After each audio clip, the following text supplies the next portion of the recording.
Slow মোশনের video তৈরি করার ক্ষেত্রে আমরা ক্যাপকাট সফটওয়্যারটা ব্যবহার করতে পারি। ক্যাপকাট সফটওয়্যারটা ব্যবহার করে আমরা স্লো মোশনের ভিডিও তৈরি করলে আমাদের ভিডিওটা খুবই প্রফেশনাল লাগে। তো প্রফেশনাল ভিডিও তৈরি করার ক্ষেত্রে আপনারা ক্যাপকাট সফটওয়্যারটা ব্যবহার করতে পারেন। তো চলুন আজকে আমি দেখিয়ে দিই কীভাবে আপনারা একটা ভিডিও স্লো মোশন করে আপনারা ভিডিও এডিটিং করতে পারবেন।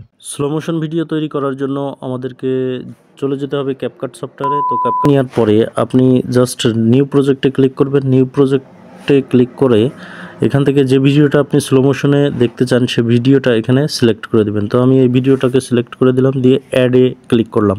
অ্যাডে ক্লিক করার পরে আমার যে ভিডিওটা ছিল সে ভিডিওটা কিন্তু এখন ক্যাপকাটে অ্যাড হয়ে গেছে। তো আমি এই ভিডিওটা একটু প্লে করে দেখি।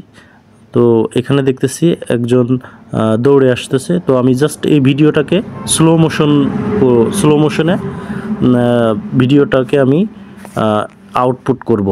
তো স্লো মোশনে ভিডিও আউটপুট করার জন্য আমাকে জাস্ট এডিট অপশনে চলে যেতে হবে। এডিট অপশনে গিয়ে এখানে যে 2 নম্বর যে অপশন দেখতেছেন স্পিড, তো জাস্ট স্পিডে ক্লিক করতে হবে। স্পিডে গিয়ে আমরা এখানে নর্মালে যাব। নর্মালে যাওয়ার পরে আপনারা নর্মাল ভিডিওতে দেখতে পাবেন যে অন দেওয়া রয়েছে, অন এক্স। তো জাস্ট এখান থেকে আপনারা অন এক্সটাকে একটু কমিয়ে দিবেন।